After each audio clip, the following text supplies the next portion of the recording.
Hey guys, what's up? It's Jennifer. Today we're going to be talking about how to use Google Flights to find inexpensive flights. So, as you probably know, this is not my favorite way to find cheap flights. My favorite way to find cheap flights is actually by using Cheap Fly Club. They literally just send you cheap flights. It's fantastic. So I'll link to my video review of that in the description. But for now, we're going to talk about how to use Google Flights. Okay, so when using Google Flights, my favorite feature is the Explore Destinations feature. So go ahead and click on that, and then you're going to get a map with a whole bunch of blue dots on it. Now you can adjust your departure airport. I like putting mine as Fort Lauderdale. Oh, FLL, not FTT. There we go. Alrighty.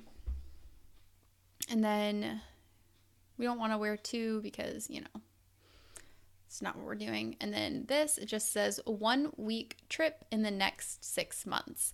So you can change that, but having flexible dates gives you the best prices. So, alrighty. So let's kind of zoom out here. As much as, traveling in the US is fun, I want to go somewhere else. So I'm going to take a look around here. So you can see that Google highlights the cheap prices in green. So, $470 for Valencia, $266 for Paris. That's pretty good. You go to Istanbul for $536, Moscow for $430. So, there's definitely some halfway decent prices, but these certainly are not the cheapest prices I've seen. The one for Paris is probably pretty comparable. Barcelona is pretty comparable. But other than that, I've seen a lot of cheaper flights coming through Cheap Fly Club at the moment. But anyways, not important. So let's go ahead and click on Paris just to take a look. All right. Let's view the flights. Let's just take a look here, see what we got.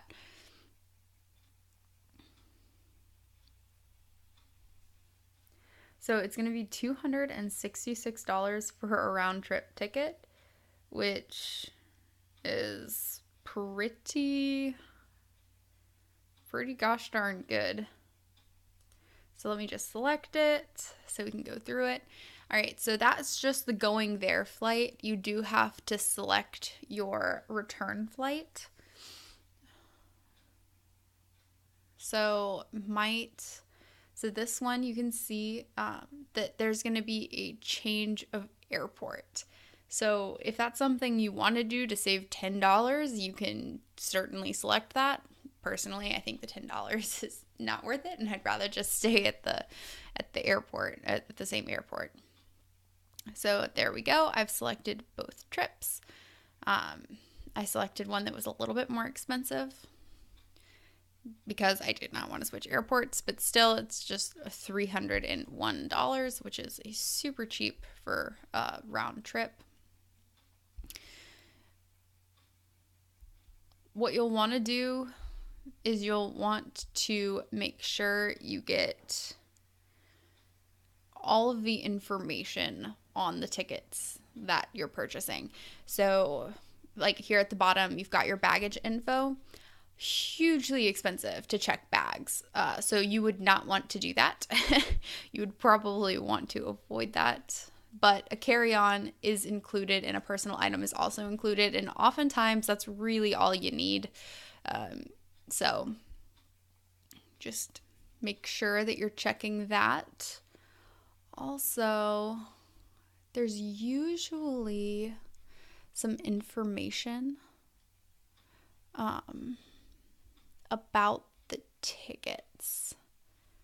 That might be once we go to book it. So let's go ahead Oh, we have to call somebody to book it. Okay, well, I don't want to call anybody to get the information. So what I'm going to do is I'm going to click through here to book it. And just so I can show you where the information is. So here we go. So basic economy. You have to pay to check bags. You have to pay to choose seats, or else they'll assign seats during check-in. So that means basically if you're traveling with somebody, you probably won't be sitting next to them, which, just depends on, how much that matters to you.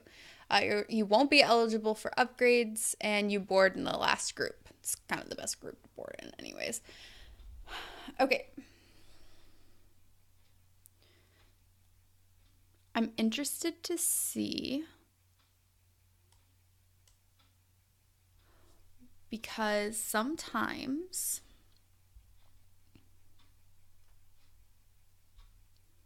they will put like restrictions, like so you don't get free food. Like you have to pay for that. So I'm just kind of looking to see. They didn't say anything about that.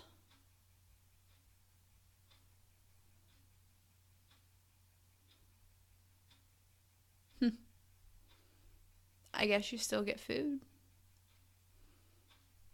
Okay. So you just want to take a look. You want to see the things that you mostly want to look for are your how much it's going to cost to check a bag. That way you can decide if you want to do that or not.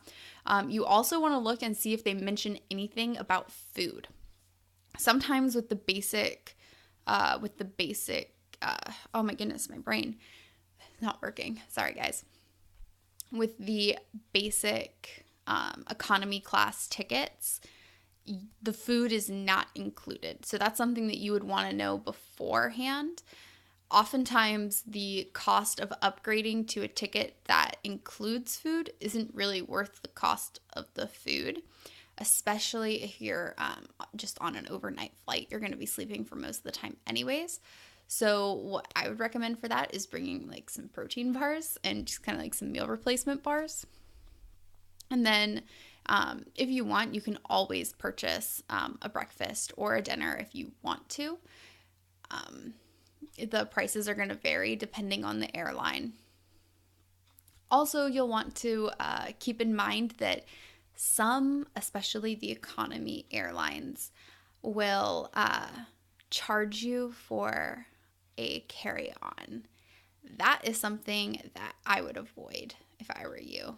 If you see that, you should probably run in the other direction, just because they're just getting their ticket prices as low as possible.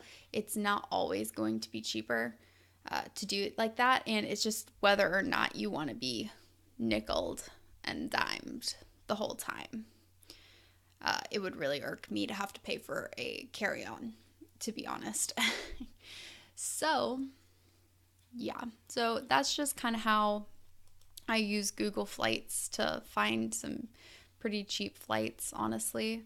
They're not always the cheapest, but it's a really great way to kind of explore what will be pretty cheap. And, you can play around with the airports. Like, let's say I want to leave from any of the airports in Orlando.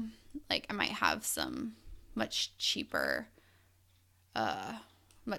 flights out here. So let's take a look. Although it's often just really cheap from Fort Lauderdale for some reason. It must be a hub. Must be a hub for some of the airlines. Oh, but here you go. It's cheaper to go to Dublin if you leave from Orlando.